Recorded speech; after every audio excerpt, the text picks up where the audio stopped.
விஜய் சேதுபதி அவர்களோட மகாராஜா படம் வந்து நாளைக்கு ரிலீஸ் ஆகுது. இந்த படத்துக்கு ஆல்ரெடி ப்ரெஷ் ஷோ போட்டு பயங்கரமான ஒரு பாசிட்டிவ் ரிவ்யூ வந்திருக்கு.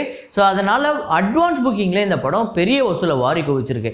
எவ்வளோ அப்படிங்கிறத இந்த வீடியோவில் நம்ம டிஸ்கஸ் பண்ணுவோம். இது இல்லாமல் கல்கி 2898 AD இந்த படம் வந்து ரிலீஸுக்கு 2 வாரத்துக்கு முன்னாடியே பல கோடிகளை வந்து வாரி குவிச்சிருக்கு.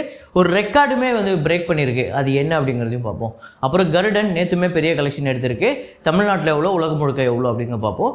அப்புறம் இன்னும் சில படங்களையும் பார்ப்போம். இது இல்லாமல் இன்னொரு முக்கியமான படம் 10 இயர்ஸ் ஆஃப் முண்டாசுப்பட்டி. ஸோ நம்ம விஷ்ணு விஷால் அவர்களோட கெரியர்லேயே ஒரு முக்கியமான காமெடி வெற்றி திரைப்படமாக அமைஞ்சது இந்த படம். ஸோ இந்த படத்தோட பட்ஜெட் என்ன, வசூல் என்ன, ஷேர் என்ன அப்படிங்கிறத பார்ப்போம். ஸோ வீடியோக்குள்ள போகிறதுக்கு முன்னாடி நம்ம சேனலை நீங்கள் சப்ஸ்கிரைப் பண்ணலாட்டி நான் பண்ணிவிடுங்க. பக்கத்தில் இருக்க பெல் ஐகானை ப்ரெஸ் பண்ணிவிடுங்க. வாங்க வீடியோக்குள்ளே போகலாம்.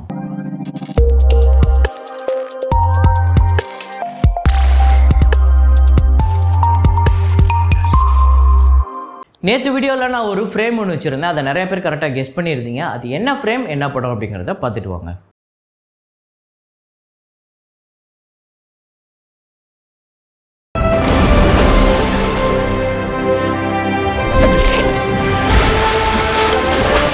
ஆமாங்க, பாகுபலி 2 தான். பாகுபலி 2ல் வந்து நம்ம ரம்யா கிருஷ்ணன் வந்து பிரபாஸை வந்து போ, இங்கே இனிமேல் இருக்கக்கூடாது, இனிமேல் இங்கே உனக்கு இடம் இல்லை அப்படின்னு அனுப்பிச்சிடுவாங்க. அங்கே போய் மக்களோட மக்களாக இருந்து அங்கே ஒரு பயங்கரமான சம்பவம் பண்ணுவார். அப்போ வந்தாய் ஐயா அப்படிங்கிற ஒரு பாட்டு, அந்த பாட்டில் வரக்கூடிய ஒரு ஃப்ரேம் தான். ஸோ இதை கரெக்டாக கெஸ் பண்ண முதல் 5 பேர் சிவபாலன், நல்லா சிரிங்க பாஸ், ஹாலிடேஸ் சலலாலா அப்படிங்கிற ஒருத்தவங்க, அப்புறம் கயல் மீனாட்சி சுந்தரம், கோச் விஷ்ணு. இந்த 5 பேர் தான் முதல்ல கரெக்டாக கெஸ் பண்ணியிருக்காங்க. இன்றைக்கி ஒரு ஃப்ரேம் ஒன்று வைக்கிறேன். அது என்ன ஃப்ரேம், என்ன படம் அப்படிங்கிறத கண்டுபிடிங்க.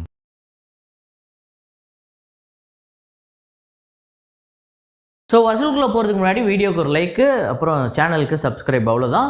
மிஸ்டர் அண்ட் மிஸ்டர்ஸ் மஹி இந்த படத்தோட 13வது நாள் வசூல் இந்தியாவில் வந்து 1,05,00,000, வேர்ல்டு வைடு 1,22,00,000 வந்து வசூல் பண்ணியிருக்கு. இந்தியா முழுக்க 37,91,00,000, வேர்ல்டு வைடு 46,16,00,000 வந்து வசூல் பண்ணியிருக்கு.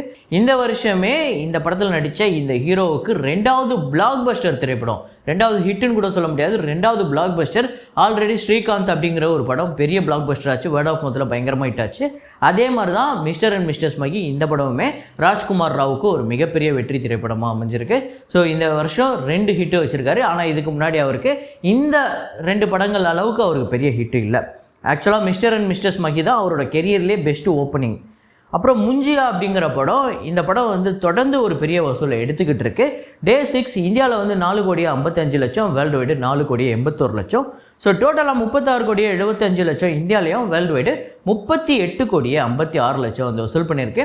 இந்த படமே ஒரு வெற்றி படமாக தான் அமைஞ்சிருக்கு. நேற்று நம்ம சொல்லும்போது ஒரு 91% ரெக்கவரி வந்திருக்கு அப்படின்னு சொன்னோம். ஸோ கண்டிப்பாக இந்த படம் ஒரு மிகப்பெரிய வெற்றி படமாக தான் அமையுது.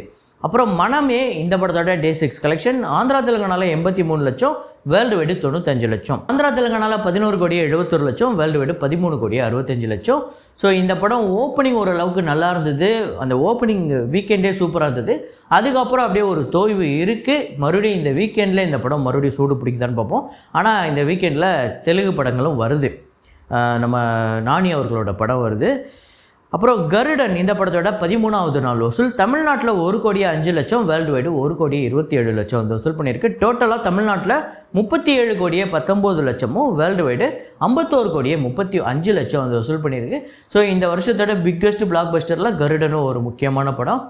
ஆக்சுவலாக நிறையா அந்த கம்பேரிஷன்லாம் நம்மளால் பார்க்க முடியுது. இவர் எப்படி இருந்தார், இப்போ சிவகார்த்திகேயன் அவர்களும் அப்புறம் சூர்யா அவர்களும் இருக்கக்கூடிய அந்த ரஜினி முருகனோ அந்த மாதிரி ஒரு படத்தோட காம்பினேஷன்லாம் எடுத்து போட்டு இவங்க 2 பேரும் இதில் வந்து இவர் பெரிய ஹீரோ, இவர் ஒரு காமெடியன்.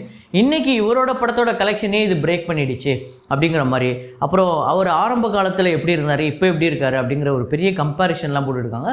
சினிமாவில் உண்மையாகவும் உழைப்பு, பயங்கரமான உழைப்பும் பயங்கர டேலண்ட்டும் இருந்தால் நீங்கள் எந்த இடத்துலேருந்து கூட பெரிய ஹீரோவாக மாறலாம், பெரிய ஆர்டிஸ்ட்டாக மாறலாம், பெரிய நடிகராக மாறலாம் அப்படிங்கிறதுக்கு நிறையா பேர் உதாரணமாக இருந்திருக்காங்க. நீங்கள் MS பாஸ்கர் கூட அவர் பார்த்தீங்க அப்படின்னா ஸ்டார்டிங்கில் ஒரு காமெடி ரோலில் தான் வந்திருப்பார்.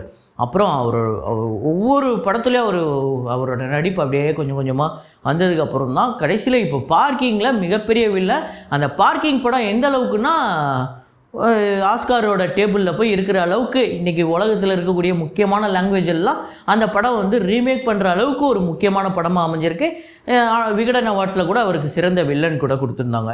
ஸோ வழக்கமாக இந்த மாதிரி காமெடி நடிகர்களை வந்து ஹீரோவாக நடித்தா கூட காமெடியாக தான் எடுத்துப்பாங்க. அப்புறம் அவங்க சீரியஸாக நடிக்கிறாங்கங்கும்போது அதை சில பேரை மட்டும்தான் ஏற்றுக்க முடியும். அதில் சூரிய ஒன்று. ஸோ உண்மையிலே அந்த விஷயத்தில் சூரிய வந்து லக்கி, மக்கள் ஏற்றுக்கிட்டாங்க. அப்புறம் இந்தியன் படத்தோட ரீரிலீஸ், அந்த படத்தோட டே 6 கலெக்ஷன் தமிழ்நாட்டில் 17 லட்சம் 19 லட்சம் வேர்ல்டு வைடு கலெக்ட் பண்ணியிருக்கு. மற்ற படங்களோட, அதாவது இப்போ ரீசெண்டாக வந்த புது படங்களோட இந்த இந்தியன் ரீரிலீஸ் சூப்பராக போயிட்டுருக்கு. 1,16 லட்சம் தமிழ்நாட்டிலையும், வேர்ல்டு வைடு 1,43 லட்சம்.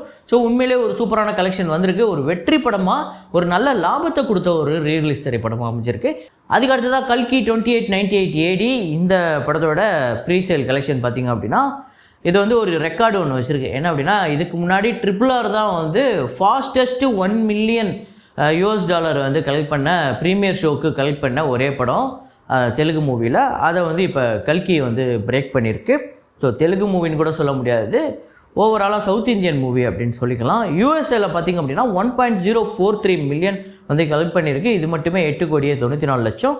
அப்புறம் யூஎஸ்ஏல Day 1, இப்போ நான் சொன்னது 1 மில்லியன் சொன்னது ப்ரீமியர் ஷோ. ஸோ Day 1 பார்த்திங்க அப்படின்னா 123K US டாலர் வந்து கலெக்ட் பண்ணியிருக்கு, 1.5 கோடி. கனடாவில் 97K US டாலர், இது வந்து 1,83 லட்சம். யூகேல 38K பவுண்ட்ஸ் வந்து கலெக்ட் பண்ணியிருக்கு, 40 லட்சம்.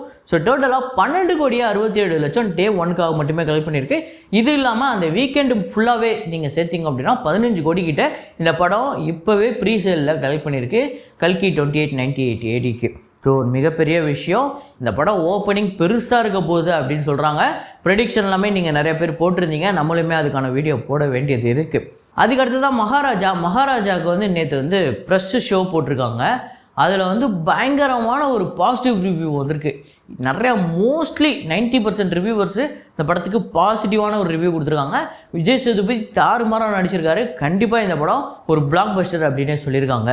எல்லா கல்வி ஊற்றக்கூடிய நிறையா யூடியூபர்ஸுமே, நிறைய ரிவ்யூவர்ஸுமே அதை பண்ணியிருக்காங்க, நல்லா இருக்குன்னே சொல்லியிருக்காங்க. ஆக்சுவலாக இந்த படம் அந்த ரிவ்யூக்கு அப்புறம், அந்த பாசிட்டிவ் ரிவ்யூக்கு அப்புறம் இந்த படத்துக்கு ஒரு நல்ல புக்கிங் வந்திருக்கு. 1,04 லட்சம் தமிழ்நாட்டில் மட்டுமே வந்து இது வரையும் கலெக்ட் பண்ணியிருக்கு. ரெஸ்ட் ஆஃப் இந்தியாவில் 15 லட்சம், ஓவர்சீஸில் 17 லட்சம். ஸோ டோட்டலாக 1,38 லட்சம் இந்த படம் வந்து Day 1க்காக வந்து கலெக்ட் பண்ணியிருக்கு இப்போவே. அப்படின்னா Day 1 எவ்வளோ வரும் அப்படிங்கிறத நீங்களே ப்ரெடிக்ட் பண்ணிக்கோங்க. ஸோ எனக்கு வந்து தமிழ்நாட்டிலே ஒரு 4 கோடி கிட்ட வர்றதுக்கு வாய்ப்பு இருக்குது அப்படின்னு நான் நினைக்கிறேன். ஒரு 3லேருந்து 4 கோடி.